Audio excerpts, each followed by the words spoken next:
இந்த குலதெய்வத்தை தொடர்ச்சியாக வணங்கக்கூடிய நபர் இருக்காங்கல்ல, கண்டினியூவாக ஒரு 6 மாதம் ஒரு முறை, 3 மாதம் ஒரு முறை, வருஷத்துக்கு ஒரு முறை கரெக்டாக ப்ராசஸாக போகிறவங்களுக்கு அவங்களுக்கு வரக்கூடிய துன்பமான விஷயங்கள் வந்து முன்னோர்கள் கனவுல சொல்லுவாங்க. இண்டிகேஷன் வந்துடும். துன்பம் வரப்போகிற விஷயம் முன்னாடியே தெரிஞ்சிடும். தடுக்கிறதுக்கான விஷயம் வரும், கனவு வரும். அவங்க குடும்ப உறுப்பினர்களுக்குள்ளேயே வரும். ஏன்பா நேற்று இந்த மாதிரி கனவு வந்துச்சு, இந்த மாதிரி இருக்குன்னு சொல்லிட்டு கண்டிப்பாக அவங்க சாமியாடிக்கிட்டே மற்றவங்ககிட்ட கேட்கும்போது தெளிவாக சொல்லிடுவாங்க. ஆமாம் அவங்க முன்னோர்கள் தான் வந்து சொன்னாங்கன்னு. ஏன் வருதுன்னா முன்னோர்கள் காத்திருப்பாங்க. ரெகுலராக நம்ம கூட டச் இருக்காப்புல எல்லா விஷயமும் ஷேர் பண்ணிக்கிறாங்களே, நம்ம குடும்பமாச்சே.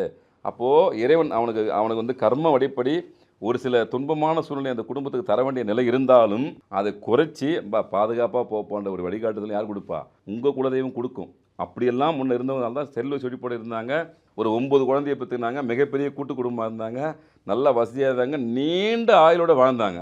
இன்றைக்கி எல்லாமே சுருங்கி போச்சு. திரும்ப நம்ம அடிப்படையில் சொல்லக்கூடிய விஷயம்தான். தயவு செஞ்சு ஒவ்வொருத்தரும் அவங்க வாழ்க்கையில் உங்கள் குலதெய்வத்தை உங்கள் வீட்டுக்குள்ளே வரக்கூடிய விஷயத்தை ரொம்ப எளிமையான முறை இருக்குது, கேட்டு தெரிஞ்சுங்க. நிறைய ஜோதிடர்கள், ஆன்மீகவாதிகள் நிறைய பேர்கிட்ட இந்த விஷயம் இருக்குது. எங்கிட்ட மட்டும் தானே இல்லை, எல்லார்கிட்டயுமே இந்த விஷயம் உண்டு. Max Gold, cash for gold. Call 044 4545 4545.